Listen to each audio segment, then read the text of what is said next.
Good morning, metalheads of the internet, and welcome to a brand new episode of the Metal Meltdown.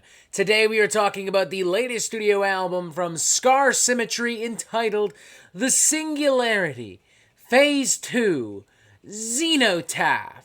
This is the 7th full-length studio album, the second installment in an album trilogy, and the first album in just about 9 years from this Swedish, melodic, technical, and progressive death metal crew featuring one Per Nilsson, also known for his work with progressive rock outfit Kaipa, and also for a brief stint in the late 2010s with Meshuggah. They're not a band I've paid, a lot of attention to, but in my defense, it's kind of hard to pay attention to a band that isn't active for nearly a decade. As to the reason, or reasons, as to why they've been inactive over the past decade, I've no earthly fucking idea or clue whatsoever. But I guess it hardly matters, because The Singularity 2 is finally here, the long-awaited sequel to The Singularity 1, released back in 2014, and it's okay. Yeah, I'm not really crazy pumped about this thing. I don't hate it. I don't think it's incompetent or horrible. But I would describe it as being very underwhelming, and I guess mid is the word I'm looking for, as the kids say. Despite having this multi-album storyline and concept revolving around artificial reality and intelligence, and in specifically the relationship that has with humanity, and, despite the fusions of, melodeath and tech death and progressive metal, the clean vocals, all the different dynamics and guitar pyrotechnics, despite all of that, the record feels weirdly quite safe and stale and predictable. A lot of the songs follow the same basic formulas and blueprints, with a lot of the same types of melodies and atmospherics and dynamics and guitar pyrotechnics. I'm reminded of a lesser clone of Soilwork consistently through this thing. At times, I'm also reminded of some Dream Theater with some of the larger vocal melodies and some of the more celestial moments, albeit with a bit of a tech death edge, considering how meticulous some of the guitar work is. On top of that, the storyline and the concept just feels kind of played out, kind of overdone. There's really nothing that Symmetry kind of adds to the conversation of how exactly artificial intelligence is utilized. Maybe this was a really fresh idea to explore back in the early 2010s, back when this trilogy was being put together, but at this point there are tons of prog and metal bands talking about artificial reality, artificial intelligence, AI, all this crap. And for that matter, I'm reading articles every day about this kind of stuff. I literally cannot scroll through TikTok nowadays without finding a fucking AI SpongeBob and Patrick Star singing fucking Beyonce or Lady Gaga or whatever the fuck. Top all of that off with the fact that the album just goes on for a bit too long, clocking in at nearly 58 minutes, and you end up with a pretty unremarkable experience through and through. I'm not sure if I would be more or less disappointed if I were a bigger Symmetry fan, but I do know this. This was not worth the 9-year wait.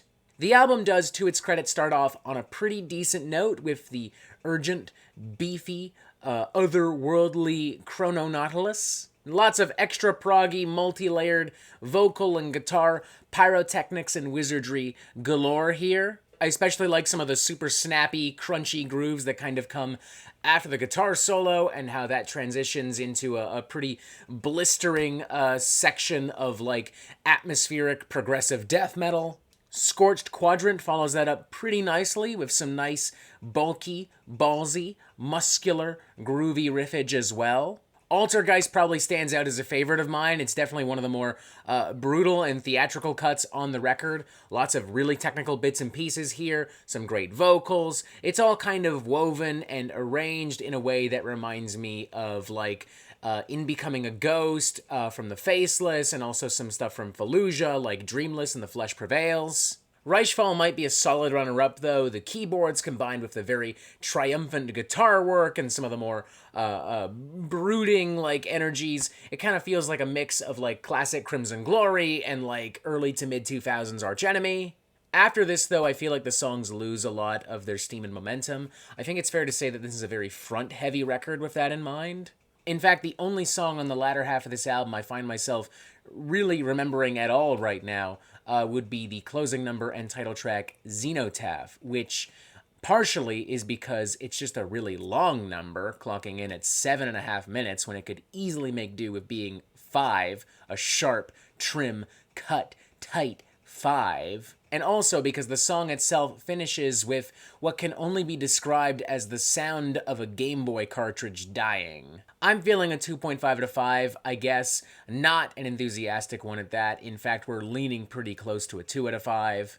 Don't get me wrong, it is very well produced and very passionately performed. It just, unfortunately, also plays things far too safe in regards to songwriting and into how specifically it executes its concept and storyline. I think your standard Meltdown enjoyer will get a kick out of this. I mean, there's lots of cool guitar parts and keyboard parts, and you know, it's clean and occasionally kind of brutal, so like whatevs. But I don't know if this is going to end up building enough hype to warrant a part 3, which, to my knowledge, is still in the works. If the process for the Singularity 3 is anything like the process for the Singularity 2, then I don't know if it'll drop anytime in the next couple of years, but whatever, that's a whole other fucking conversation that I don't have any knowledge of, so I'll shut my mouth there.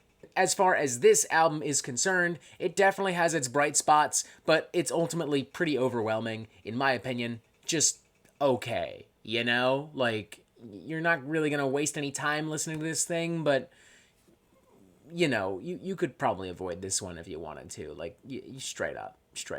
And that is it for the Metal Meltdown. I'm not an expert, nor do I claim to be. So what do you think? Do you like this record? Do you not like this record? And what do you want to hear from me next? And thank you for watching. Make sure you press subscribe right here so you get updates on the Metal Meltdown fucking immediately. And as always, you have yourself a fantastic fucking day.